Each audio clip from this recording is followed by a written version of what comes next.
Olá, pessoal. Boa tarde. Estamos iniciando aí a transmissão agora do webinar de abril, onde nós vamos falar sobre planejamento preditivo. Só estou aguardando aqui um minutinho para que a gente possa começar, efetivamente. O pessoal está entrando. Só aguardando aqui o meu retorno. Ok.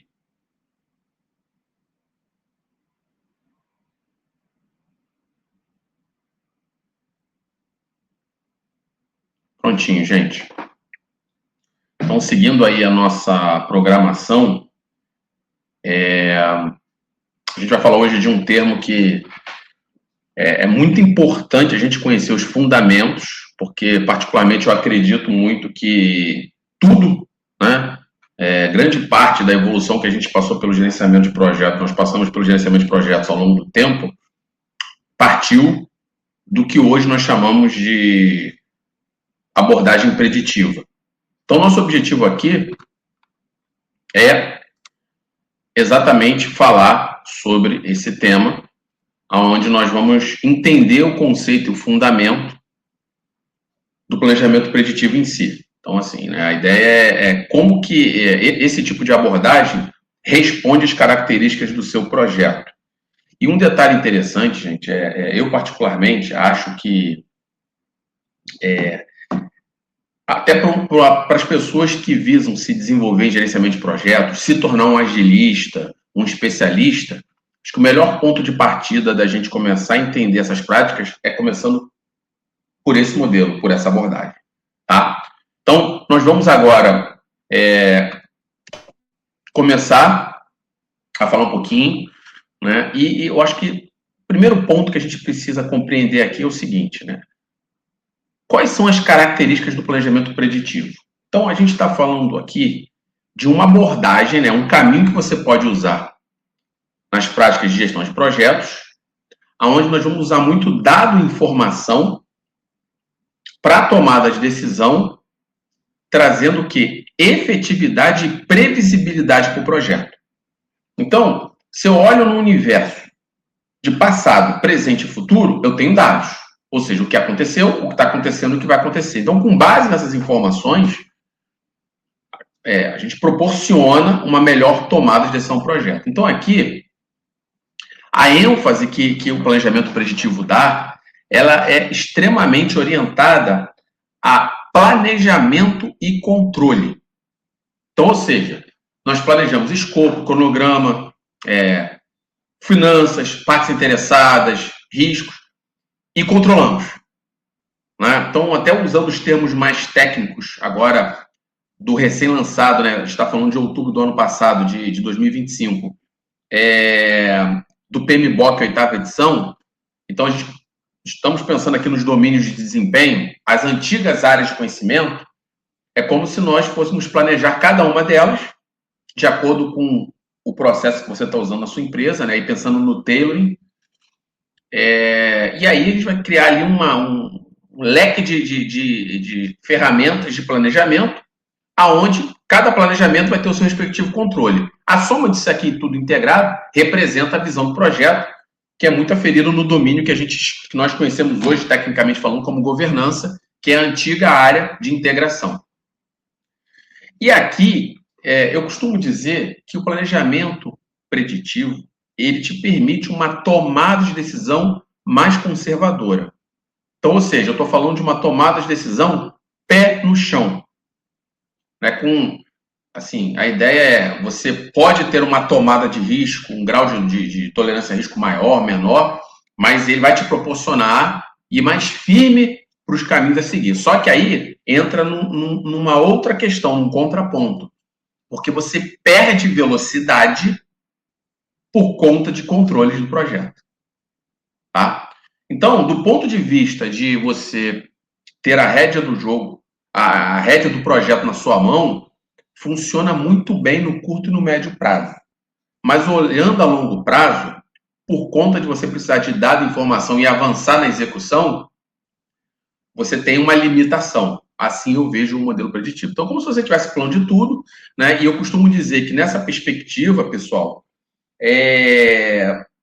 hoje em dia eu não vejo, né, o desafio que os profissionais tinham igual há 15 anos atrás, de fazer um bom plano de projeto. Por quê? Porque as pessoas evoluíram, né? O mercado evoluiu, as instituições de ensino evoluiu. Então é muito comum a ter o conhecimento de planejamento básico de projetos hoje está muito mais disseminado no mercado. Mas o que eu costumo dizer é manter o plano atualizado dá mais trabalho do que fazer o plano em si. Por quê? Porque o mundo está cada vez mais dinâmico.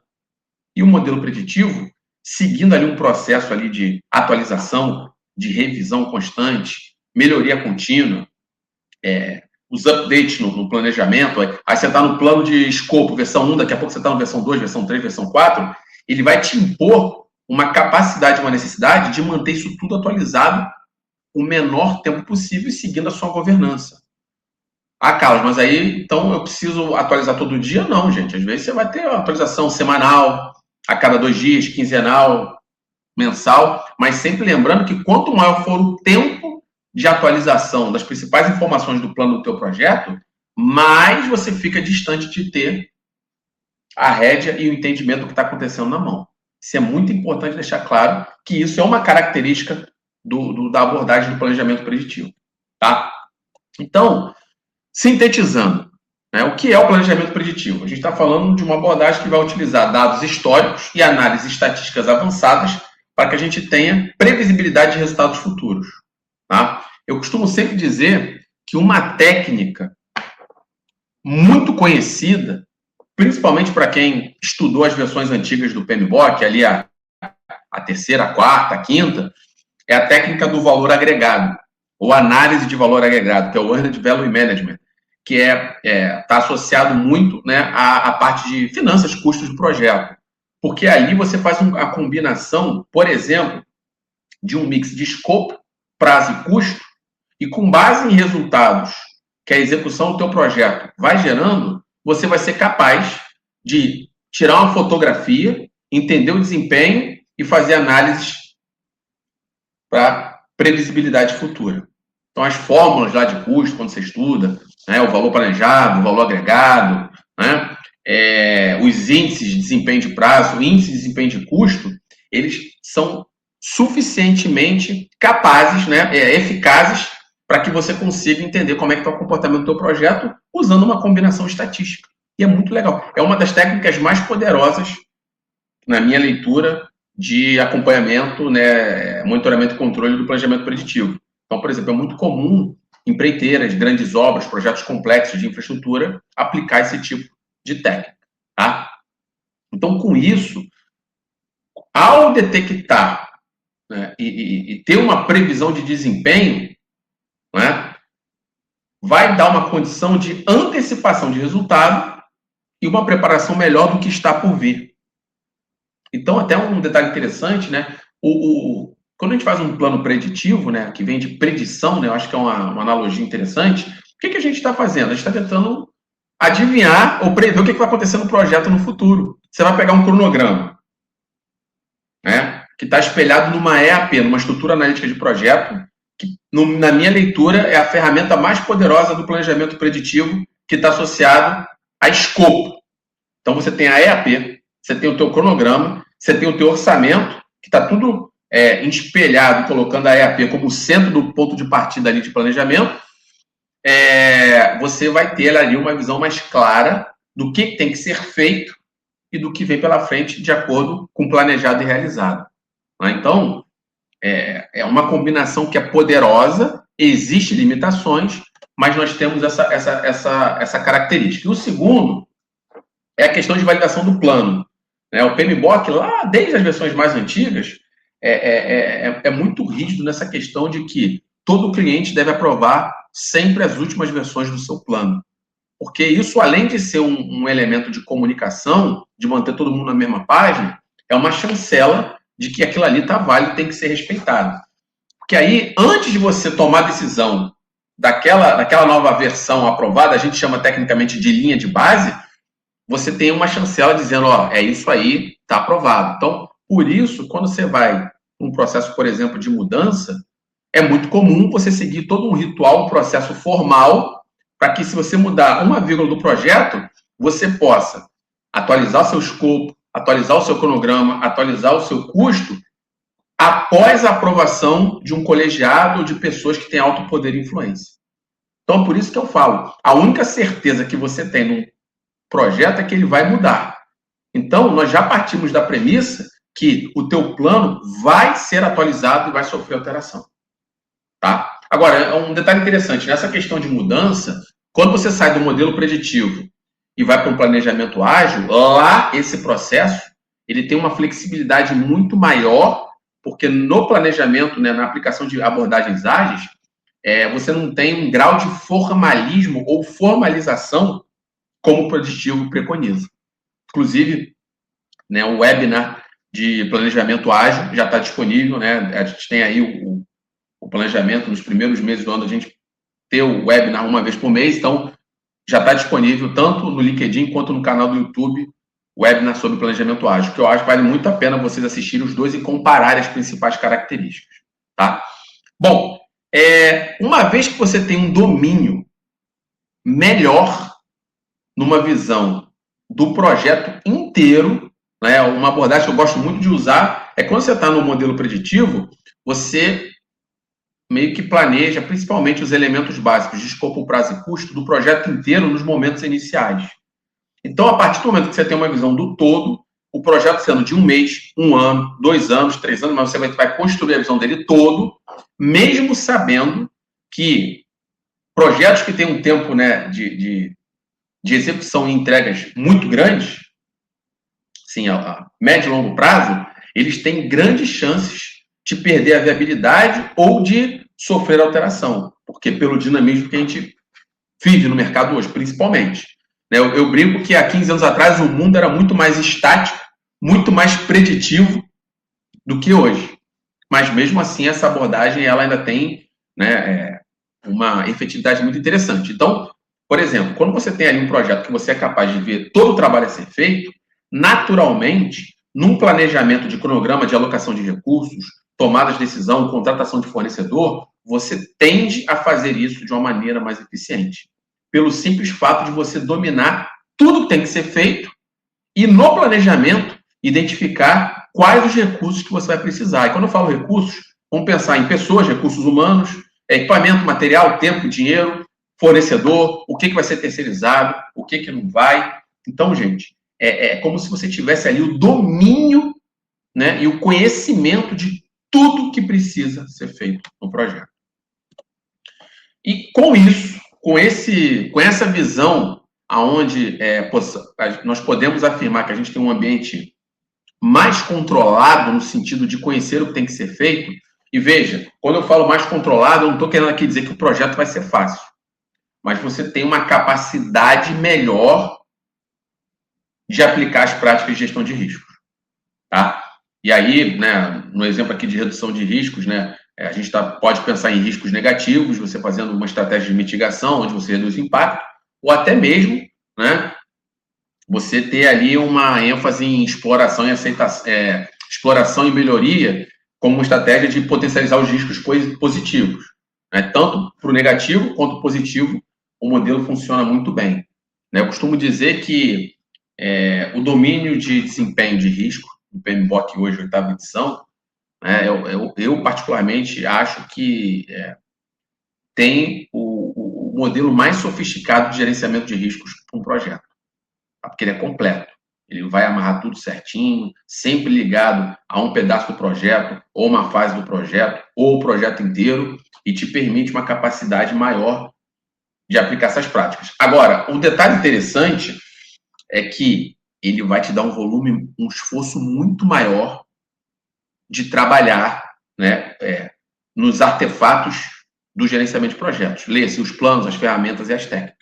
Então, isso vai te exigir uma governança e uma capacidade de aplicar processos que vai te tomar mais tempo, vai ter um esforço maior para você poder construir um plano, manter ele atualizado. E aí, de novo, fazendo uma análise comparativa, no ágil, talvez o teu esforço seja muito menor, mas sempre você... Perdoe. mas sempre ali você tem o universo do que a gente chama de sprint de 15 dias de execução, pensando numa sprint de 2 semanas. Aqui a gente está olhando todo a todo momento. Então, gente, é legal fazer essa comparação, porque um ponto interessante é que não existe, um não exclui o outro, se complementam. Né? Não tem esse negócio, o adaptativo que é o ágil concorre com o preditivo, não tem nada disso. São meios e caminhos diferentes que nós vamos levar, né, a equipe até o resultado. Ponto. Bom, então, gente, para sintetizar essa primeira etapa do web, né, a abordagem preditiva ela é orientada a planejamento e controle. Então, você planeja e controla os principais domínios de desempenho do projeto. Escopo, finanças, cronograma, partes interessadas, risco, governança, por aí vai.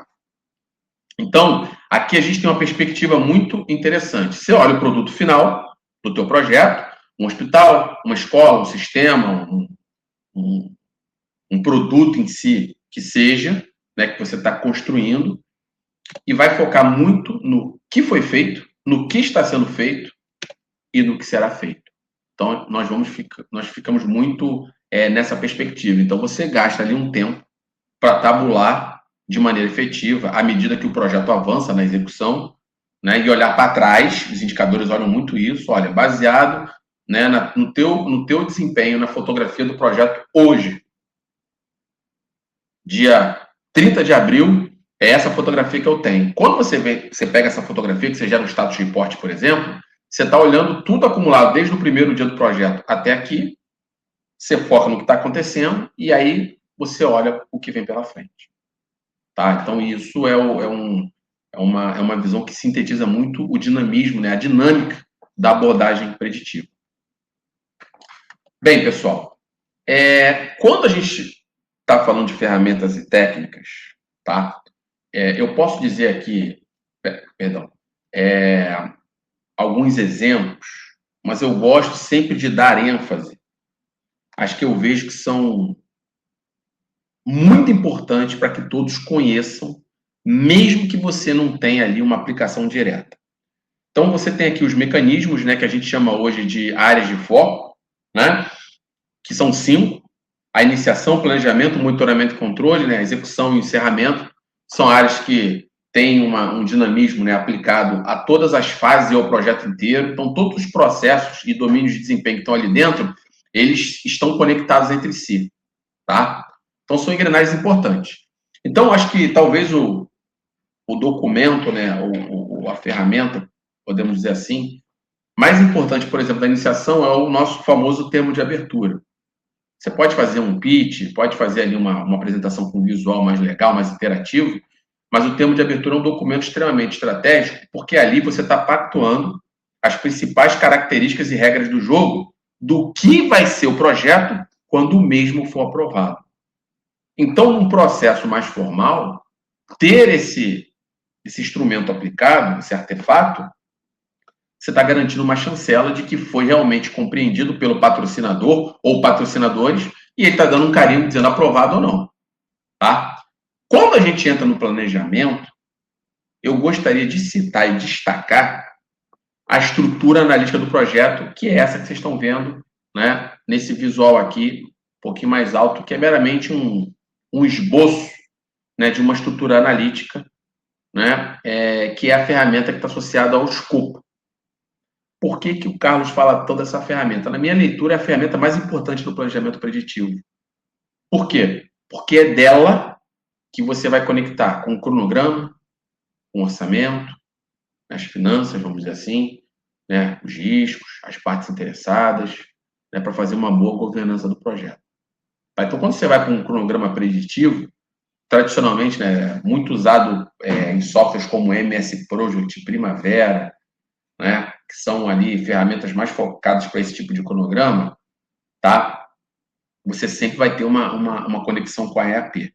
Então, a dica que eu gostaria de deixar para vocês é, pessoal, treinem, participem e coloquem horas de experiência em construções de EAPs com os times e equipes que vocês participam, porque isso vai dar uma bagagem muito boa para você se desenvolver na capacidade de planejamento do projeto. E uma coisa que eu falo muito, né?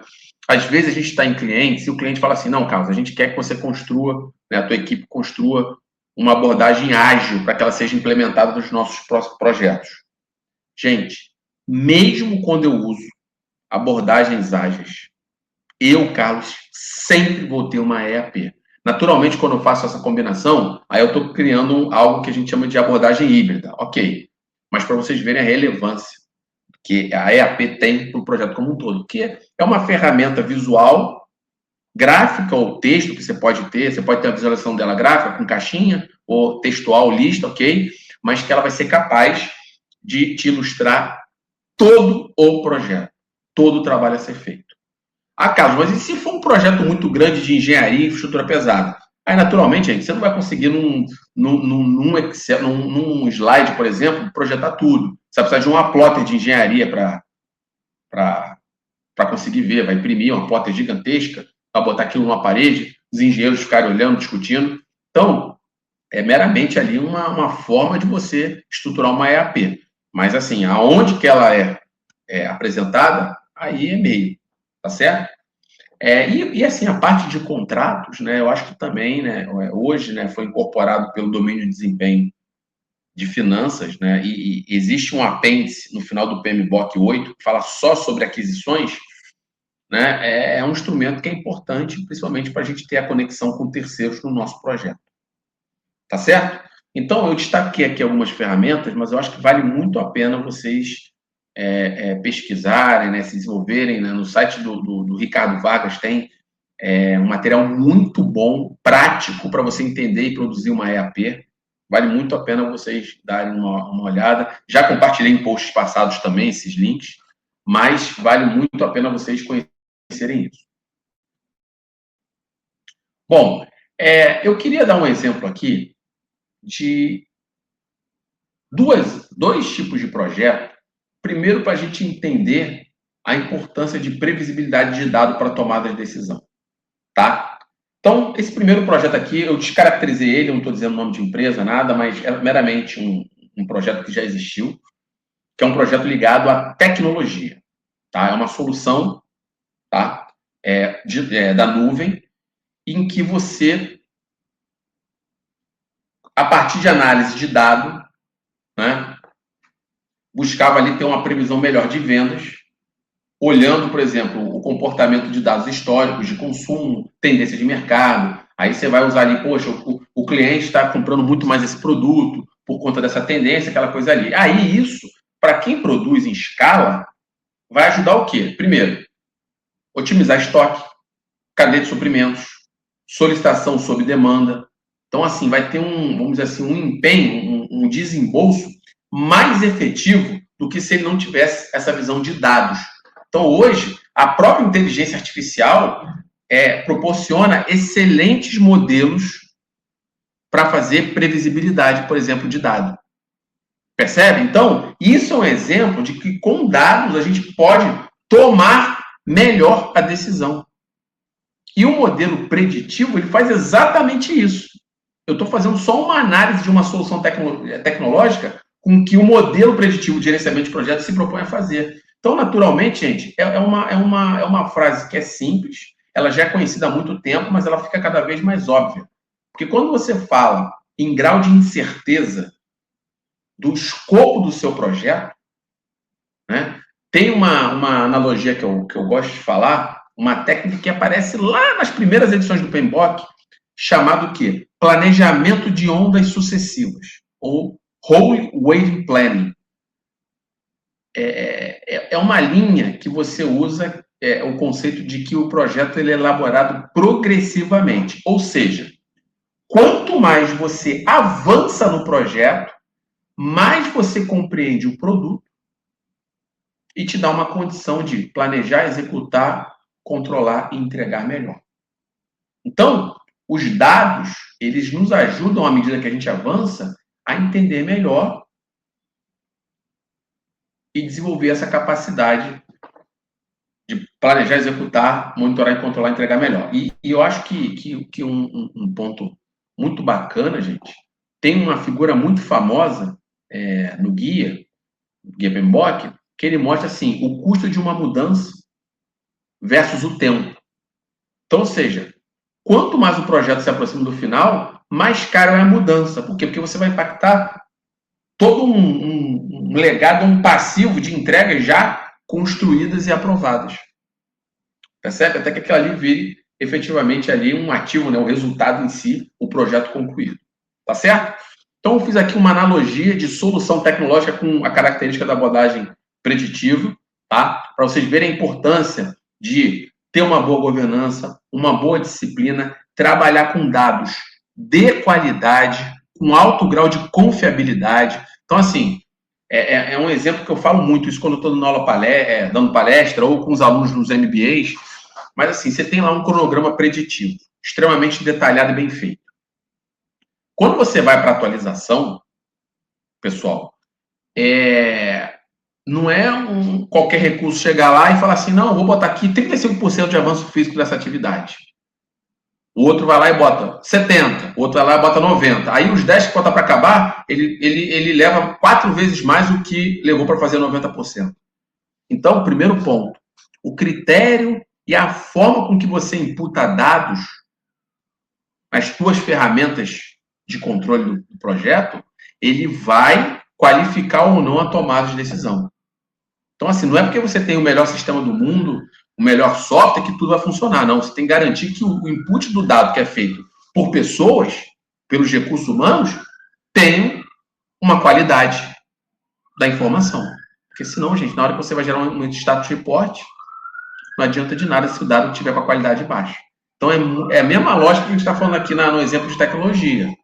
Para a empresa ter uma tomada de decisão sobre a previsão de vendas do seu estoque, dos seus produtos, os dados têm que ter qualidade. Você tem que garantir que o dado ali está exatamente o que aconteceu.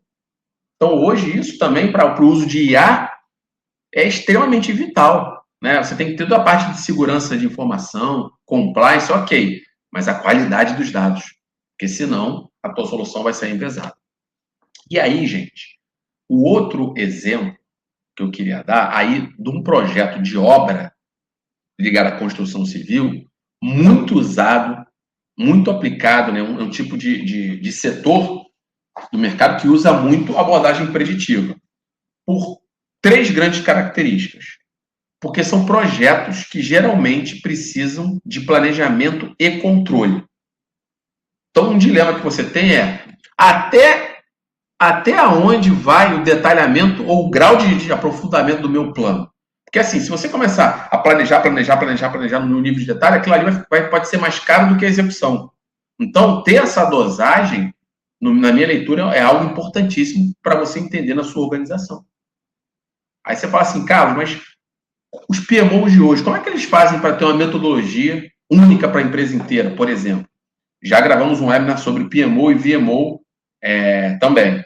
Mas eu acho que o básico hoje é você ter da tua metodologia, ela precisa ter algo que é incomum a todos os projetos, e aí cada área, cada departamento vai ter a sua especificidade e avançar nos artefatos de acordo com a sua característica. Ou seja, talvez se eu tivesse uma metodologia, ela pode ser uma completa, ela pode servir para a área de tecnologia, mas pode não servir para a engenharia. Então, simples, você bota o que é comum a todos os projetos e deixa cada um avançar com seus recursos. Tá?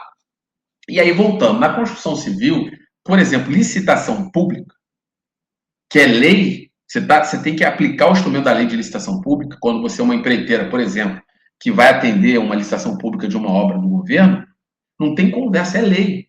Então, a forma que está escrito, você vai precisar de planejamento e controle, a abordagem preditiva. Nos Estados Unidos também é lei, inclusive, né, o próprio PMI fez uma referência muito grande alguns anos atrás sobre isso, que as empreiteiras que atendem, né, o governo, elas são obrigadas por lei a usar a técnica do valor agregado, que está associada aonde? Abordagem preditiva. Tá certo? Então, às vezes, pessoal, por mais que você fale assim, Carlos, eu queria ser ágil aqui. Né? Então, mas assim, gente, nesse exemplo que eu estou dando, que você tem conformidade, compliance em um processo rígido, você não vai conseguir ser ágil, que a lei não vai te permitir. Você não vai poder abrir mão dos mecanismos detalhados, que são, primeiro, tu não recebe, você não cumpre o contrato e você fica no compliance. Então, 3 pontos que eu tinha falado, né? a característica do projeto, a necessidade imposta pelo mercado, tá? E os controles necessários. Então, esses 3 pontos, gente. Né? E eu costumo sempre dizer uma coisa importante, pessoal. Controle e velocidade caminham em direções opostas. Ou seja, quanto maior for o seu controle, ou o número de controles, menor será a sua velocidade, e vice-versa. Então, como a abordagem preditiva é orientada a planejamento e controle, você não vai ter margens de manobras com tanta velocidade. A mudança é um exemplo. Você não vai mudar, pelo menos não deveria, a prática não recomenda isso, um projeto preditivo sem pedir aprovação para ninguém. Isso não existe. Se você está fazendo isso, você pode ter sérios problemas com o seu projeto. Quem vai pagar a mudança? O projeto era de 8 meses, passou para 12. Custava 1 milhão, agora custa 1,5 milhão. Quem vai pagar essa diferença? Quem vai aprovar um prazo mais extenso, empurrando o resultado para frente? Então, a característica principal da abordagem preditiva é zelar por planos, controles e, cara, um grau de formalismo maior. Aí, gente, você pode falar assim para mim, Carlos, mas aí, poxa, cara, isso aí não vai gerar muita documentação, muita burocracia? Gente, eu digo o seguinte, o contexto, o cenário que a gente atua, muitas vezes vai exigir e vai ter como necessidade isso. Entendeu? O mundo hoje é assim. Então, às vezes, a gente quer implementar mecanismos mais ágeis, eliminar a burocracia, reduzir documentação, por exemplo, que é uma coisa que tem muita reclamação, mas, às vezes, o cenário que você está não vai te permitir fazer isso. E o que eu falo, essa semana eu estava conversando sobre aquisições em projetos com uma turma de MBA, estava trocando uma ideia sobre isso. E aí eu falo, você está numa relação cliente-fornecedor. Ou você é o cliente ou você é o fornecedor, num projeto. Por mais que você queira, você tem que ser o mais formal possível. Então, você não vai abrir mão de formalidade, porque o contrato ele tem cláusula contratual. Então, administrar um contrato hoje em projeto não é ver se o programa está em dia ou não está. É mais do que isso. É você fazer o contrato ser seguido. E o contrato tem cláusula de multa, de bonificação às vezes, de desempenho, condições de pagamento, entregas parciais a ser. Tem todo um ritual ali especificado e as regras do jogo que vai te levar a premissas e restrições. Aí eu te pergunto, você não vai precisar ser formal? Mandar um relatório para o cliente, você não vai querer formalizar? O cliente está aprovando uma entrega importantíssima, você não vai querer a aprovação dele de maneira formal? Gente, eu não estou dizendo aqui que você não precisa fazer uma ata, pedir todo mundo para assinar e levar para o cartório para registrar. Não precisa desse nível. Hoje em dia, um e-mail, você mandando um e-mail, o cliente, um diretor ou um gerente dando aprovado, você já no PDF daquilo ali, está valendo, é isso. Só para não deixar claro que a gente não precisa ir ao extremo também. Tá? Mas a tomada de decisão é importante. Uma coisa que eu... Só para fechar aqui, a gente ir para a parte final. Pessoal, eu falo muito o seguinte. Por exemplo, eu sou fornecedor de serviços de um projeto para implementar um PMO. Estou pensando até aqui num recente que nós fizemos. Bom, eu tenho ali um projeto de 6 meses. Tá? Então, eu tenho 6 meses ali de um projeto preditivo para entregar.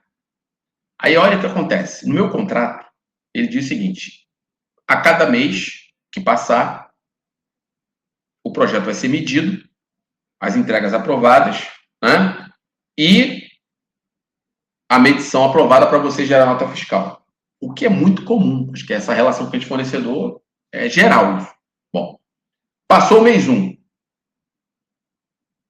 Você aprovou, seguiu direitinho, o cliente cumpriu com o trabalho dele, você como fornecedor trabalhou o seu, o cliente aprovou.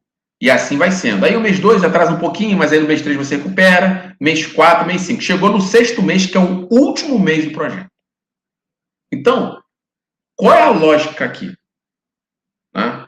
Eu estou falando até isso numa perspectiva já olhando para o encerramento de um modelo preditivo. Primeira coisa, eu não vou precisar gastar tempo no que aconteceu nos 5 primeiros meses. Sabe por quê? Porque já está aprovado. Eu já tenho nota fiscal emitida, pagamento feito. O 6º mês, ele é muito para consolidar a entrega final e gerar o relatório do projeto inteiro. Aí, um processo mais evoluído, você gera umas lições aprendidas, arquiva, que foi feito ao longo de todo o projeto, e disponibiliza isso para projetos futuros. Mas nota que se eu seguir o modelo preditivo como ele tem que ser, eu já passei por aprovações nos 5 primeiros meses. Eu não preciso no 6º mês e vamos olhar como é que é o primeiro mês? Seu cliente, o senhor aprova? Não, porque você já passou por isso. Então, se você segue direitinho o ritual, gente, funciona e muito bem. Tá certo? E aí, se isso, ao longo da execução, levar mudanças, não tem problema. 6 virou 8 meses. Mas você já vai ter 6 meses aprovados, 7 meses aprovados. Quando chegar no 8º, é a mesma lógica. O cliente concordou, aprovou, então não tem problema. Tá certo? Então, fiquem atentos a essas características. Tá? Bom, aí, gente, para encerrar, né, esse webinar, né, indo para a parte final, eu gosto sempre de trazer essa experiência para vocês, comparar com o Guia PMBOK, que inclusive considero ele que ele está muito jovem no mercado ainda, 8ª edição, mas para vocês verem como é que ele está muito mais conectado com o mercado hoje.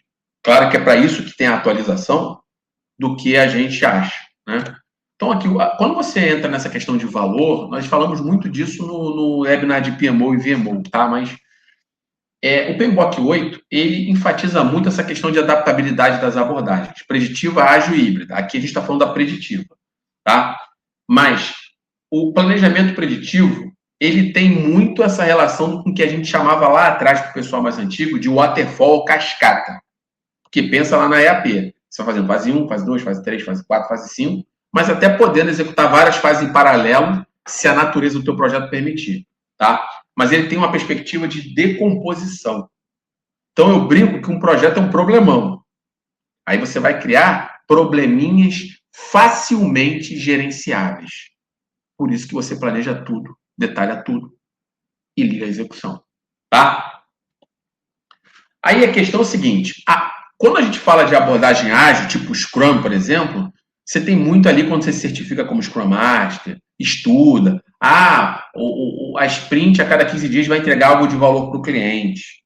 Tecnicamente, ok. A abordagem ágil ela tem muito esse princípio, essa pegada. Só que, como é que seria essa entrega de valor no modelo preditivo? Tá? Tá exatamente nessa capacidade de previsibilidade. Veja, você não entrega valor como uma abordagem ágil entrega. É diferente, tá? Mas vai te permitir que as entregas parciais somadas vai entregar o resultado esperado de uma maneira mais eficiente e mais confiável. Carlos, mas não, eu discordo, porque quando eu estou aqui no Scrum, no projeto ágil de tecnologia, de software, a cada 15 dias, eu consigo entregar algo de valor para o cliente. A gente está falando de valor, mas com características diferentes. Eu vou pegar, há 2 anos atrás, eu participei de um evento aqui no Rio de Janeiro. Olha só que interessante. Um cliente nosso na área de turismo me convidou para ir numa feira, uma feira super famosa chamada Abave, focada para o mercado ali de agência de viagem e tal. Ela aconteceu aqui no Rio. E o palestrante de abertura dessa feira foi o Steve Wozniak, que é o fundador da Apple junto com o Steve Jobs. Então ele veio ao Rio de Janeiro e ele fez uma palestra muito interessante, muito bacana, e eu acho que o que mostra, né, essa análise comparativa que a gente faz, uma frase dele, que eu até fiz uma postagem sobre isso, que eu achei sensacional. Ele falou assim, olha só, num projeto de tecnologia, então eu estou com uma mentalidade do fundador da Apple falando isso, um cara extremamente sábio, com a experiência que eu não sei nem explicar. Mas num projeto de tecnologia, o valor real será somente aferido quando uma série de incrementos forem concluídos. Então, o valor que a gente fala na abordagem ágil, que é quinzenal, sempre que termina uma sprint, ele está muito associado ali, um pedacinho, uma funcionalidade ou algo que a equipe fez, o cliente viu e falou, pô, eu estou tendo noção de avanço de construir a minha solução inteira. Mas para pensar, a solução está sendo construída ali, só vai ter valor quando ela estiver em pleno funcionamento. Aí você pode pensar em MVP, produto mínimo viável, ou o mínimo que você precisa para operar aquele negócio e deixar funcionando. Percebe? Então, aqui a gente tem uma visão de valor diferente, mais empacotada, bloco grande. Lá não. Lá é uma coisa menor em ciclos pequenos. Porque essa palavra entrega de valor, isso foi muito preconizado, disseminado em abordagens ágeis.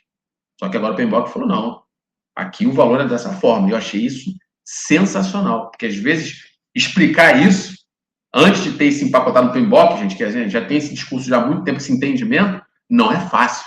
Não, mas valor só tem no ágil, só tem no ágil. Então, não. Eu estou aqui para mostrar para vocês que não é assim. Tá?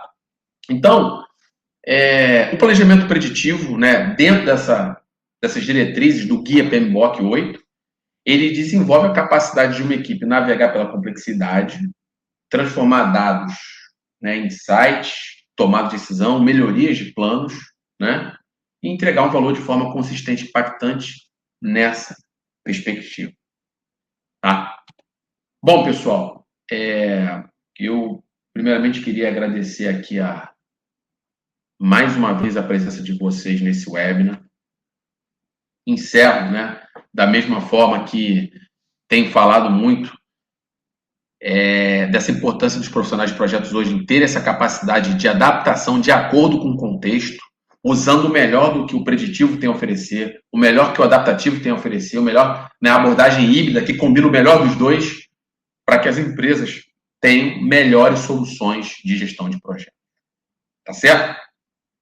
Então, gente, mais uma vez, muito obrigado, tá? Até a próxima aí no nosso webinar, próximo mês.